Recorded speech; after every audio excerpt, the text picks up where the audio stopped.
Hey,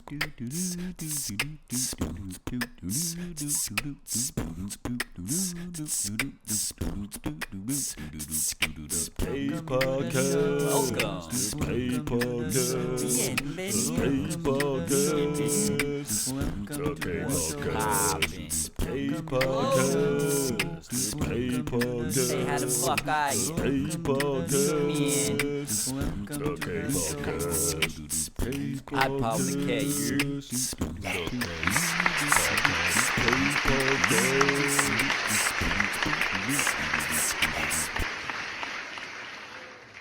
I think we are rolling. This is, what is this? Episode 95. Podcast, man.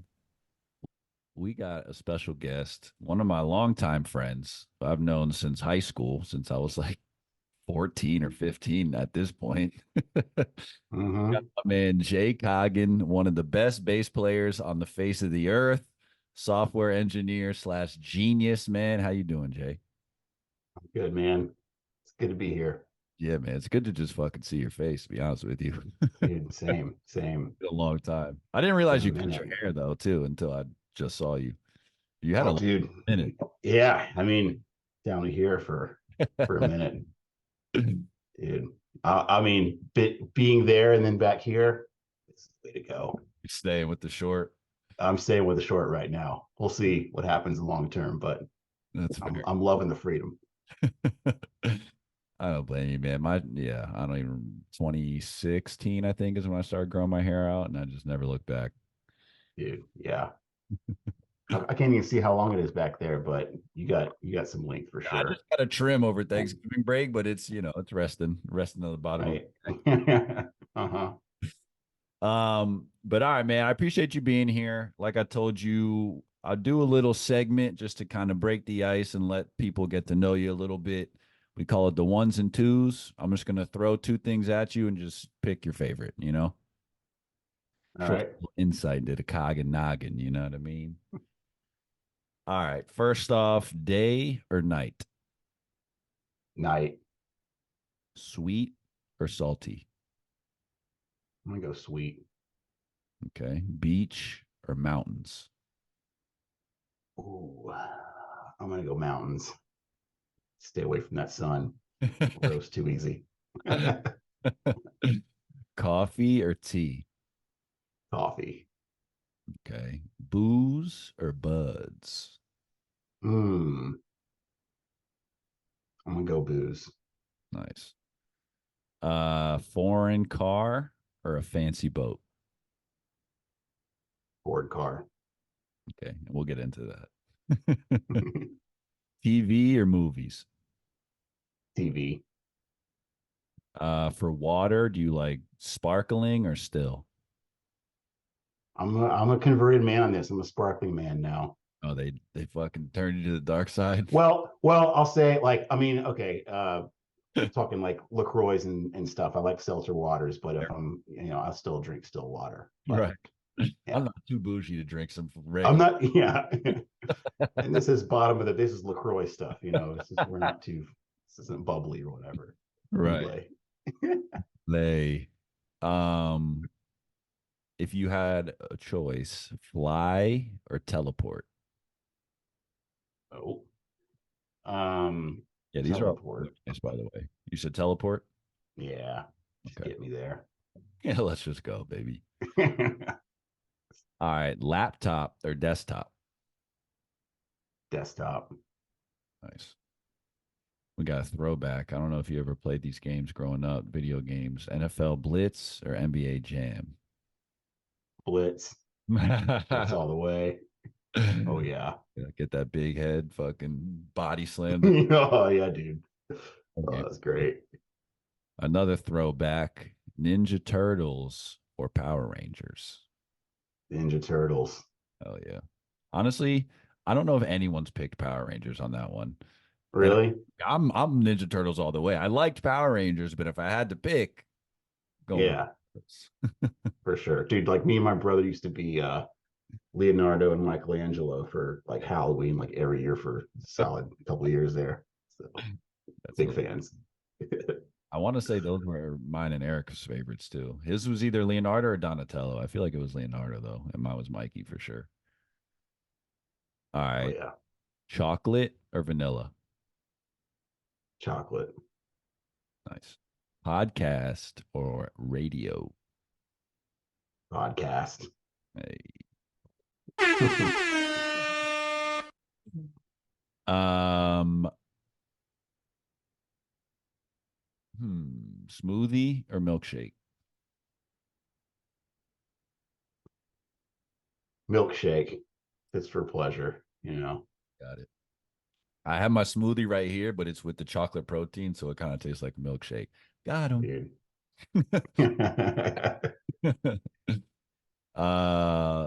Oh, this will be an interesting one for you. Apple or Android? Apple. Which we'll also get into a little later. You like peanut butter? Yeah, You a crunchy or creamy guy? I'm crunchy. I'm team crunchy. I'm a crunchy motherfucker. I'm a crunchy motherfucker.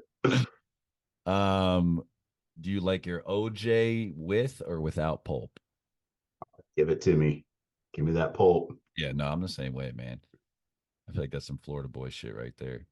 Mm-hmm. Coggin, appreciate you, man. Like I said, I condensed it a little bit. Normally that segment kind of drags on for a while. But Zoom is, trying to block my shine out here. It's all good. But For the main sure. It's reason I fun. told you I wanted you on, man, is ironically what's sitting right behind you. You've been telling me about this miracle of a speaker for years, but obviously in the development stage, we couldn't really discuss it. So now it's officially out. The Sing Cell Alpha speaker, right to the left of Jay's head, the right of his head in real time, but on the camera, it's to the left. Um, so I know I showed you the video. My dad got two of them for their house, and that was I didn't even know that he bought them. We showed up for Thanksgiving, and I walk in the room. I'm like, what the fuck is this? Because I'd never seen it before. I hadn't spoken to you in a while, so I didn't know what it looked like. I'm just like, what is this? Is this a lamp? Like, what's this thing in the corner of the room? I don't know. And it's essentially the most sophisticated Bluetooth speaker that I've ever seen. So for us non-software engineers, us idiots, try to explain how it works, what it is, the functionality in layman's terms, and let's put us on game here. Totally. Yeah. The idea is that these things can kind of project in 360 degrees. So your regular speaker, which are like these, like bookshelf speakers, they got their horns facing one direction. The sound kind of comes out this way, and it's kind of baked into it. With this dude, there's actually three horns like spaced around this circle, so it can kind of actually project out into 360 degrees. Hmm. And not only can it do it, it can control it. So it can kind of vary how much is being sent in each direction. Um, and then there's also, if we're going to talk about the speakers, might as well mention there's a woofer on the top and the bottom. Nice. I'm gonna try to include a video once I edit this. I'm gonna try to put the little video I took of the subwoofer shaking like crazy because that thing booms, bro. Oh yeah, dude, it's insane. Especially like on video, it captures so crazy. It looks like it's just like Yeah. moving insane. But so the basic idea is, you can kind of steer sound in 360 degrees. So it's great as a single speaker because it can fill a room. You can put it in the middle, and you can fill all around you. You can kind of put it wherever. But it really starts to shine when you get two, three, four of them, and they work together. They talk together. They do this whole process in the beginning where they kind of understand, do a mapping of the room, and they can understand how close each one of them is to a wall and how close and at what angles they are relative to each other. So it can kind of build this map of the room, like the walls, where they are, and then the units and where they are, the cells. Mhm. And when you have all that info, you can like do some really cool processing tricks to really take advantage of whatever the layout is and make like huge spacious sound stages that are it's not that you couldn't necessarily get them with regular speakers, but it would be like a locked in thing kind of. It's more limited. It's more limited. It's not going to be as dynamic, and you kind of have to like, it's like put the speakers exactly here for it to sound best. Right. The idea with the cells is put them where it works best in your room. There's obviously still some kind of like advised, don't put it behind your couch. That's kind of a dumb place. Like, if it's going to be blocked acoustically, it's blocked acoustically, but within reason, you can put it where you want, and then they'll figure it out, and they kind of do make the rendering the best for your room. So you get these just big sound stages, really. And then the other thing that it really enables too is like all these new experiences. I don't know how much you've played with the app. Not too much, but a little bit. Yeah. Where you could like, you got the little swiper, you can adjust the volume and stuff, and you can use different audio apps to play the music through the speaker and all that. That was about as far as I got. Yeah.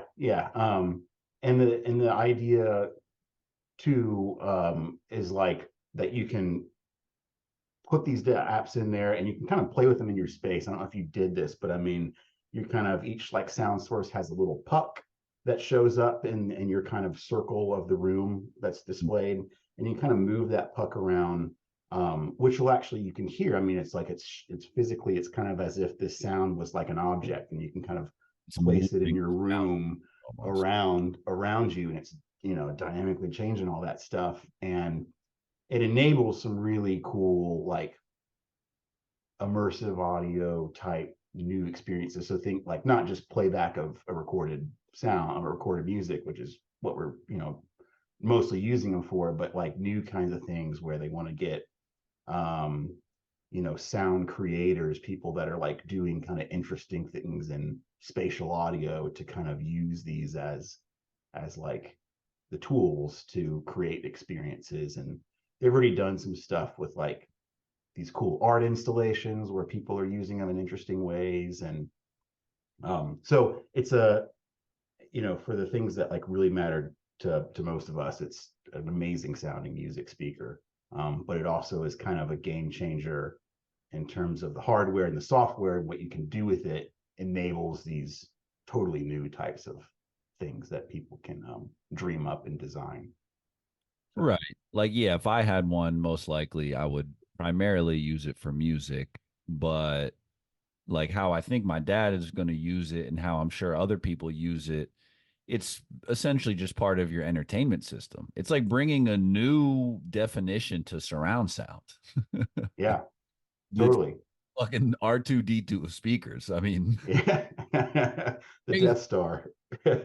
So I guess he has two, and he was saying he's going to need to get one more just to create the ideal sound space for the room.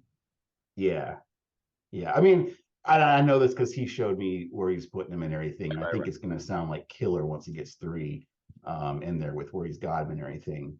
But I use this one as a solo unit. I've got two others over here that are like stereo paired around my TV. I could put them together, but I historically was using this for other things, for like development and stuff. So anyway, it sounds great 1, 2, or 3, but I mean 3 and above is where you start to like get goosebumps and stuff of like, wow, this is a really never heard an experience like this. So experience right now. Right, totally. Yeah. And correct me if I'm wrong, kind of like you were saying. So if you set it up, I set it up in this room, or you have it set up in your room there, you move it to your buddy's place, completely different surroundings and all that. You don't have to manually do too much, just like recalibrate, and it'll kind of sense everything in the room and figure out, okay, there's a fucking couch or whatever here, there's a bookshelf here, like is that correct? Yeah, you just, in the app, you can do like a recalibration whenever you want to, and it basically, I don't know if you were there when he did that, but it plays a big plays a sweep. Yeah. Yeah. And that's it. Like, it has to kind of play something out into the room so that it can hear it back, and then it kind of understands how it got affected, which tells it things like where's a couch, where's a wall, stuff like that. There's some crazy math that's over my head, Yeah, like so is that considered sonar to a certain extent. Like it's using sound, like echolocation. It's using sound to visually map whatever's in the room. Or like I don't know. I'm an idiot. You know what I mean? When it comes. Yeah, no, I mean it's a good question. I'm trying to think. Like I don't know. Does sonar? I don't know if sonar, like usually it's using like subsonic or supersonic, like things that are not in the audio range, as far as I know. But I'm not a Yeah. sonar expert either. But it's kind of the same idea for sure. I mean, you're putting some waves, you're putting some energy out into the space, and then you're kind of watching how it comes back to to do something. You know, in this case, map out. You know what path it must have gone in order to come back. You know, at this delay or whatever. Okay, that means there must be a wall. You know, that direction or whatever. Yeah, So it's so interesting, man. And just seeing it work, I was just sitting there like, what? Because just like you were pointing behind you, I'm in my studio here. I have the regular monitor speakers that are facing me, and we're so used to these. It's like two-dimensional speakers almost, and that one is a three-dimensional, basically. I feel totally. maybe Yeah. explain it. Yeah. Yeah, it's fucking amazing. And correct me if I'm wrong, is Sing the only company that makes these right now? Someone will steal it, I'm sure, eventually, but Oh yeah. Yeah. I mean, this is a totally, it's a Sing proprietary, like, I mean, this is the industrial design, the look and feel of it is, a product of one of the co-founders who's just he was an industrial designer at Apple for a long time. Like that's that's from his brain, but yeah, so they're the only ones that are doing anything like this. I mean, there's other people that are doing spatial audio stuff, but I've never haven't seen any speaker that physically looks anything like this. right. And explain your role in the development of this thing. 'Cause I know you've been working on it, or you were working on it prior to being revealed for like years. Yeah, I started on it in like the summer of 2018, I think. And then it came out summer of 21. Okay, so it's Yeah, about 3 years on it. And yeah, I started out, I really was, most of my time was spent on the software that runs on it. So not like the app, but the software that runs on the device. In the early days when it was like a super small company, where I was like the first engineer, besides a mechanical engineer. So I was doing a lot more like kind of um, what technologies are we going to build this product on, or so choosing chips and like kind of more foundational type, eking into the hardware side of things, as far as like designing and picking out technologies we're going to build on, and that drives kind of what chips you need to pick and how trouble. much computing horsepower do you need in this thing to do what we want to do. So in the early days there's a lot of that, but then once we kind of staffed up on the electrical engineering side of things, I was really just focused on like just building the software, and I had a team as well, but we were all just building the software that runs on the device and talks to the speakers and does all that stuff. It's a little computer in there. I mean, it runs Linux operating system. It's like a little quad core, a little beefy processor in there that's doing a bunch of cool stuff. So that was my life for like 3 years. No, yeah, and I mean, it's the device is obviously so impressive. It's just funny because, like I said, I've known you for so long now. It made so much sense that you were doing something like that. I mean, literally in high school when we were 15 years old, you'd be fucking Volvo torn apart. You're like tinkering with something, like you were always doing some shit like that. Uh-huh. It makes sense. Yeah, Looking does make back. sense, that you're still doing the same shit as an adult, just on like a completely different level. Yeah.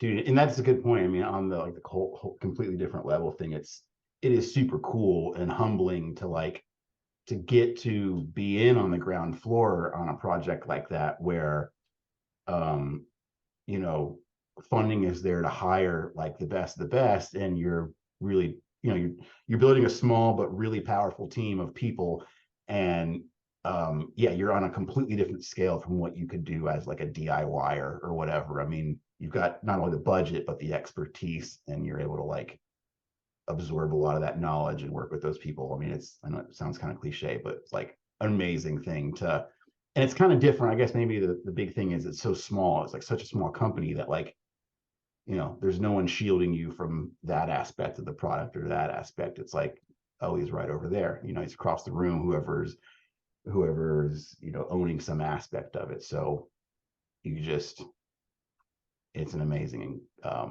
thing to be like at the ground start of a new thing like that when it's like a 10-person company. I'm sure, man. No, yeah, definitely super impressive.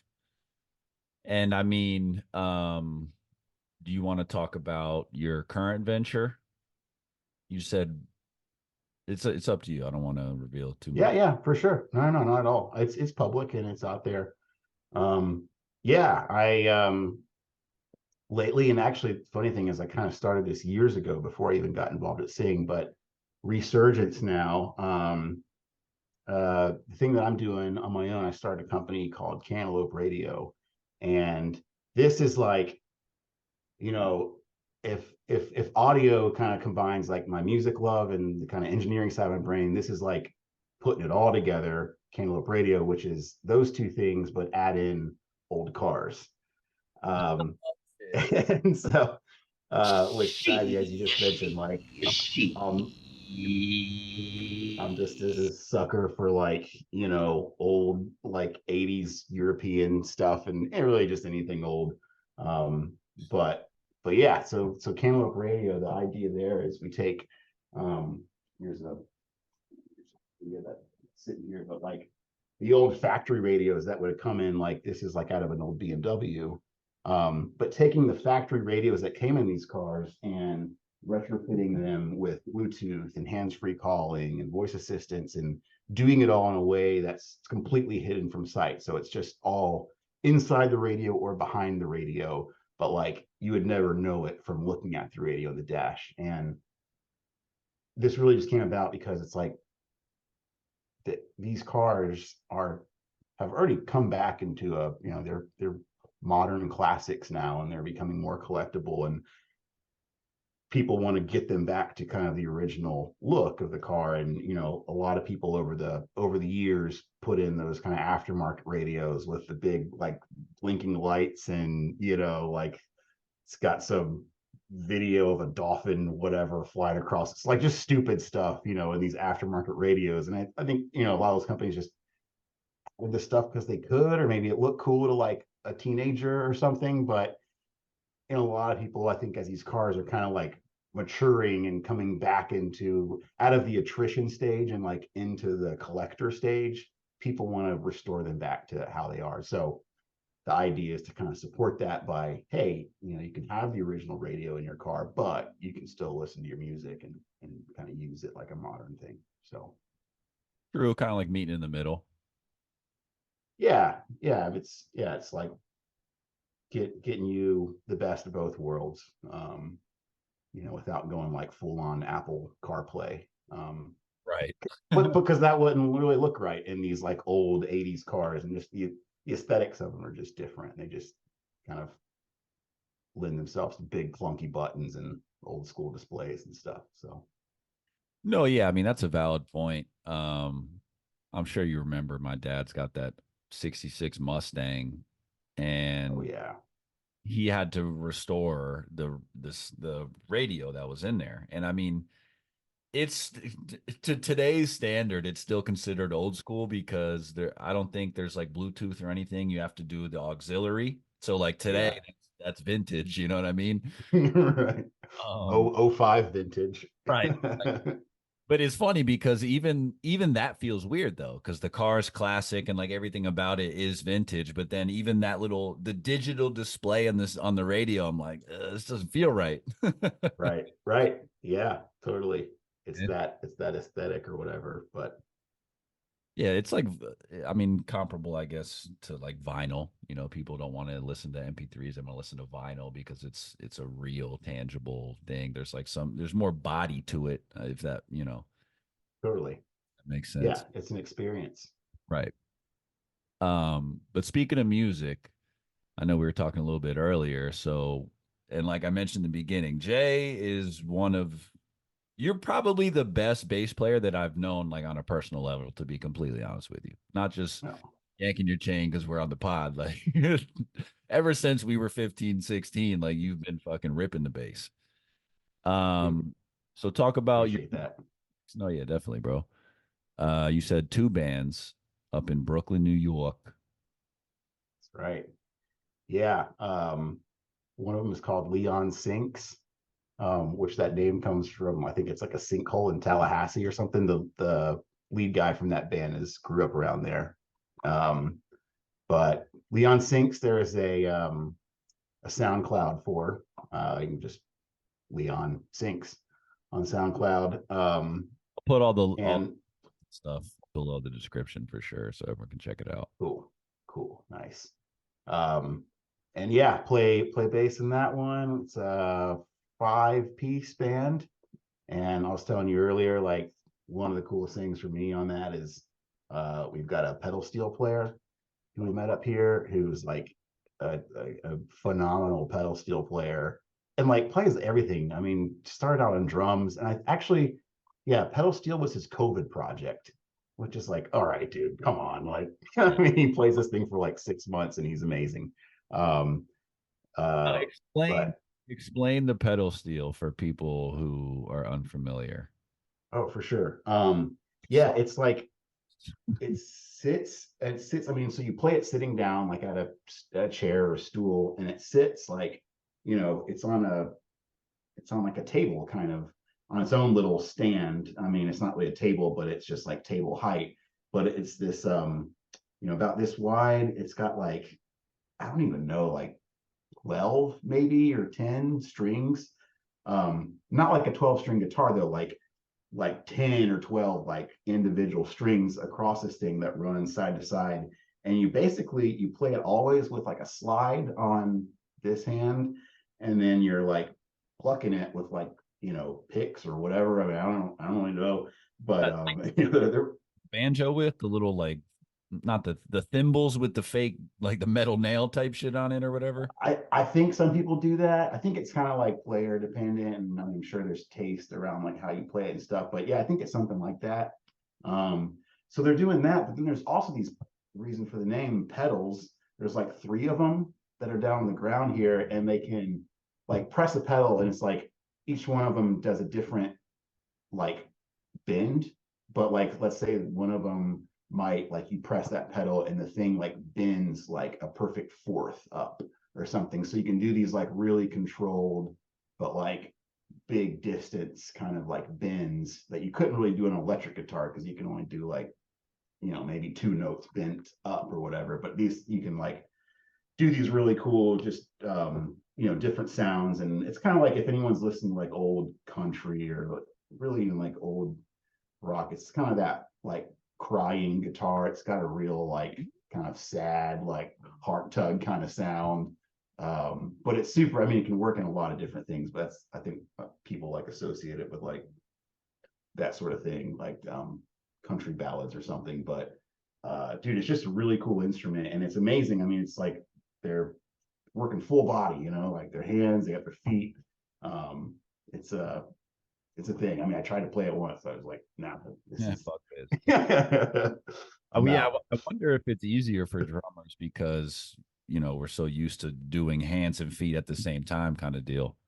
Dude, I bet. I wouldn't doubt it. And that's where he started, Yeah, on yeah. drums. So And you said genre wise, it's kind of like folky, country ish. What you would say the music? yeah, it's like singer, songwriter, country, rock kind of, old Bob Dylan, Stones type stuff. Now, you don't play an upright bass by chance, do you? I have one. I mess around on it. I love to mess around. I mean, I haven't played it out or like with a group in forever, but mainly because it's just a pain to move around. Fucking huge. But dude, it's huge. I mean, like, getting Moving that. your body, bro. Yeah, I've like occasionally see someone on the subway like with one, and I'm like, oh man, I don't envy you. Like, this is why I stick to electric in the bands I play. How much different does is it comparable to like acoustic guitar versus electric guitar as far as sound wise? um, I'd say it's a little different, a little more different. It's just it's really different to play because there's no frets, so it's That's like, really tripped me out. I'm like, how the fuck do you even know? Like, like dude, it's all just like muscle memory. And I'm not very good. I mean, I've probably had it for 10 years and I kind of know the techniques, but I don't really like practice religiously on it. So, yeah, I have fun with it, but it's like, yeah, I mean, it's totally muscle memory though. Like the people that get good at it, it's just like, oh, this is where the yeah. fifth position or whatever is. But dude, it's like, it's tough. It's hard. I mean, I got a fretless bass during COVID, and like that's even way easier because at least then you still have like these little like lines where you can see where it is. On the upright, you're just like, here's a big old slab of wood. Like, good luck. Like, Yeah, dude, it always tripped me out when people would play those. I'm just like, I don't know how you're doing that, but thank you for doing. right. You sound great. Thanks for putting up with the Exactly. transportation and whatnot. Yeah, thanks for lugging that shit over here so I could enjoy this. Um, Totally. all right, so that was what did you say it was? The what sinks? Oh, Leon Sinks. Leon sinks. Or just Leon sinks, not the Leon sinks. Yeah, just Leon Sinks. Okay. And then the second music project. That one's called The Podiums. Um, there is a Bandcamp with I think one song on it right now. That's the much newer project. That's with me and my buddy Justin, good buddy Justin from way back in the day, who you know. And oh yeah, OP, shout out.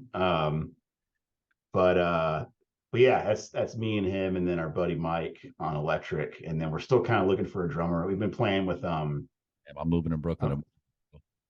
dude, come on up, Go. got a gig for you. We've been playing with this Beat Buddy. I don't know if you've ever heard of this thing. It's like a little stomp box, like guitar effect style thing, but it's like a drummer in a box. Nice. Um, Joke that he's our drummer right now, but Yeah, do man. uh, yeah, you know, Well, it's accepting drummers, including you, in Brooklyn. uh shit. I'd be super down. I was just telling someone the other day I was in a studio session because I have my acoustic drum set here, but I live in a fucking condo, so I can't set it up. It's all just bagged up in my closet with the fucking thick layer of dust on it. Depressing every time I Dude, see it. To be honest with you, man. I it's miss. sad. I know the feeling, man. I had one cooped up in a closet like that for years in Right. San Francisco, and it's Heartbreak. sad. Oh man, when you bang that thing, man, like, get it out, make some noise. Well, yeah, no, exactly. And like we were saying earlier, about being in a band, it's funny because like that's kind of how I fell into hip hop. I was so used to playing drums in bands, and then like you get older, your friends move away, we're all going to college and all this shit, and I'm just like, damn, well, I can't just be a solo drummer, just like doing that. Like, what else can I do, and not have to necessarily rely on like bandmates. Yeah, So dude. Well, you found it. I mean, exactly. Be here be we your own are. band. Yeah. Yeah. 100%. One, especially with I told you I got this little MIDI controller here. More or less, like you can be a one man band with something like that. It's got the drum pads, it's got the keys, any instrument in the Oh dome. yeah, Fine, bing bang boom, we out of here. that's right, dude. It's amazing what you can do as a one man band these days, and you don't have to worry about schedule conflicts, practices, and you Right. know Doing this it. and that. All that comes along with being a band. I mean, it's great too, but like, there's something to be said for just you know doing it solo, and you get to control kind of the whole thing and your timing, and you know Well, they 100% they both have their pros and cons for because sure. whoever I was talking about the drums with, I said exactly that too. I was like, hip hop is awesome and I love doing this. However, there is something to be said about the energy, like when you're playing on stage with someone else, that energy and connection, you guys are like riffing off each other. Like there's something to be said about that. You can't get that when you're just up there, hey, I'm gonna come rap for you. Yeah, yeah, for sure. Yeah. And there's just like the kind of camaraderie of just being in the band too. I mean, like I've said it before, like if we didn't ever play any gigs or record, like I'd still probably just want to get together with those guys like once a week, like we do, and just, you know, just jam, just play some songs. I don't really care if, nothing comes from it. It's like that's It's the just process. hanging with the friends. No, yeah, I miss it, dude. I mean, I know a couple friends in bands down here, but I haven't been able. I was in a little band down here in college, but like ever since, living the fucking full-time professional corporate life, I definitely have not been able to find any bands, man. So fingers crossed. Yep, Or am I just they'll moving? come. Or okay, there's an open drum thrown for you. Oh yeah. No, yeah, well definitely send me the music links so I can include that in the description. Everyone can check out the music. So you're mainly focusing on Cantaloupe Radio for the time being. That's your main focus. That's it for foreseeable future. Yep. Send me any sort of links or website that you got for that too, so I can plug that down below as well. Cool. We'll do. But yeah, man, I fucking appreciate you being here. I know we've been trying to do this for a little while and had a little bit of technical difficulties, but we made it. Dude, we're here. It's good to talk to you, man. Good to see you. No, yeah, absolutely, man. Next time, I've been up to Brooklyn obviously a couple times because my brother's up there, but I don't think I've seen you any of the times that I've been up there. Because you guys don't live super close. No, we're not far though. I mean, we're in the scope of like New York. We're pretty Oh yeah. close. Oh no, yeah, yeah. Yeah. Yeah. Yeah, man. I mean, I don't know. This year we're doing Christmas down here instead of going up there like we've done for a while. So I don't know when the next time I'm gonna be up there is, but when I do, I'll definitely let you know beforehand and we can set something up for sure, man. Dude, I would love that. But yeah, it's good to talk to you, bro. This is episode 95 of the kPodcast, and we got a little saying around here for the vibes, for the sign off. Stay safe, stay smart, stay sexy, and stay motherfucking tuned, baby. Until next time, I'm gonna cut this, and we can keep talking off mic though. Peace.